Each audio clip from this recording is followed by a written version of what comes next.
Assalamualaikum warahmatullahi wabarakatuh. Halo teman-teman semua, bagaimana kabarnya? Semoga selalu sehat ya. Walau masih dalam masa pandemi, tentu kita harus tetap produktivitas dengan salah satunya kita belajar dari rumah dan memanfaatkan teknologi yang ada sebagai media pembelajaran untuk mengembangkan potensi kita. Pada video konten kali ini, saya membuat tentang konsep psikologi problem dan solver, serta jenis klien yang membutuhkan layanan psikologi. Sesuai yang sudah kita ketahui, bahwa dalam konsep psikologi, problem dan disorder itu berbeda.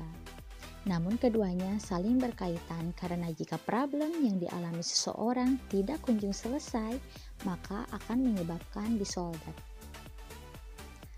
Lantas, apa itu problem? Apa itu disorder? Dan apa itu klien? Problem atau biasa kita ketahui masalah kejiwaan merupakan suatu keadaan seseorang yang belum sesuai dengan apa yang diharapkannya.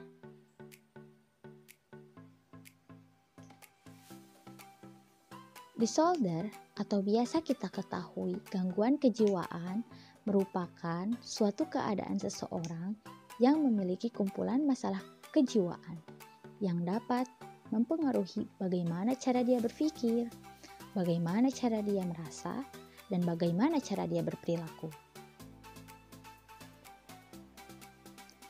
Klien itu merupakan seorang individu yang sedang memiliki suatu permasalahan atau suatu gangguan dalam dirinya yang diberi bantuan profesional oleh seorang konselor. So, apa sih perbedaan dari problem dan disorder itu sendiri? Apakah keduanya memiliki orientasi yang sama? Yang pertama, itu frekuensi gejala yang muncul. Orang yang memiliki permasalahan itu hanya akan mengalami gejala kecemasan yang wajar saja, sedangkan orang yang memiliki gangguan itu akan mengalami gejala kecemasan yang tidak wajar, seperti yang terjadi pada orang yang memiliki ego dystonia. Yang kedua, itu adalah orientasi kesadaran diri. Orang yang memiliki permasalahan, dia tidak akan terpancing oleh hal-hal yang mengingatkannya, karena secara sadar, dia memiliki pemikiran yang normal. Sedangkan orang yang memiliki gangguan, dia akan selalu terpancing dengan pikiran-pikirannya jika mengingat sesuatu yang membuatnya dia teringat. Seperti orang yang mengalami gangguan depresi. Orang yang mengalami gangguan depresi ini bisa saja melakukan suatu tindakan di luar kesadaran dirinya, seperti melakukan bunuh diri. Yang ketiga itu adalah fungsi psikologisnya. Orang yang memiliki permasalahan pasti memiliki psikologis yang normal.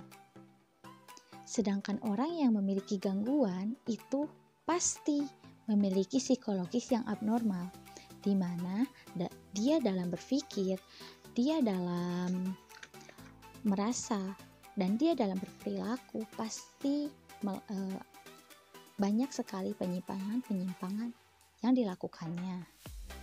Yang keempat itu adalah fungsi adaptasi. Orang yang memiliki permasalahan akan mudah dalam beradaptasi dengan lingkungannya karena secara sadar dia itu adalah orang yang normal. Sedangkan orang yang memiliki gangguan, dia akan sulit beradaptasi dengan lingkungannya karena dia sudah terganggu pikirannya, perasaannya, juga perilakunya. Yang kelima itu adalah struktur kognitifnya. Orang yang memiliki permasalahan itu hanya cukup diberikan investigasi secara normal saja. Sedangkan orang yang mengalami gangguan itu membutuhkan investigasi yang lebih mendalam. Karena orang yang mengalami disorder atau gangguan itu bagaikan puzzle yang sudah tidak tersusun rapi atau malah ada yang hilang dari bagian puzzle itu. Dan yang keenam itu adalah bagaimana cara impuls dan kontrolnya yang bekerja. Orang yang memiliki permasalahan itu emosinya masih bisa terkontrol, sedangkan orang yang memiliki gangguan tidak bisa mengontrol diri, mau itu emosinya, perilakunya, dan hal lain sebagainya. Nah, itulah perbedaan antara problem dan disorder. Yang pada intinya, problem dan disorder itu memiliki perbedaan, namun keduanya berkaitan. Selanjutnya, ada dua tipe klien dalam konsep psikologi.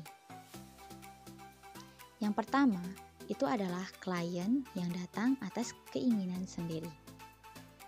Salah satu ciri dari klien tipe ini adalah bahwa dalam proses diagnostik atau dalam proses konseling, klien akan mengawali pembicaraan dengan keluhan-keluhan fisik yang dirasakannya. Klien akan merasa terbuka untuk bercerita tentang keluhan yang dirasakannya. Contohnya, orang yang memiliki ego dysphoria karena merasa terganggu dengan orientasi seksualnya yang sampai timbul konflik psikis. Yang kedua, itu adalah klien yang datang atas rujukan.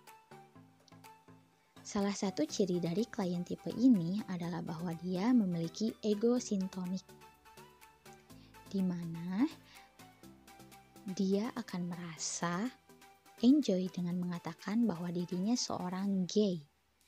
Dia bicara apa adanya, dan dia menyampaikan bahwa dirinya itu nyaman dengan keadaannya saat ini.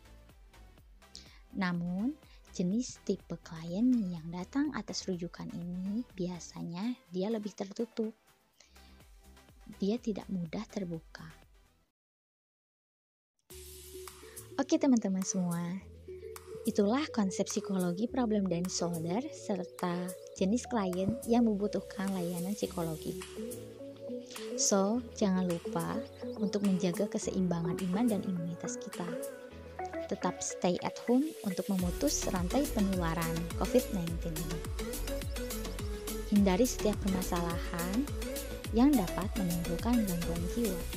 Karena saat ini mengelola emosi yang ada dalam diri kita itu adalah suatu kebutuhan individu. La dororo wala diroro. Jangan melakukan sesuatu yang menimbulkan kemadorotan atau kerugian bagi diri sendiri, bagi keluarga maupun bagi orang banyak. Terima kasih, semoga bermanfaat.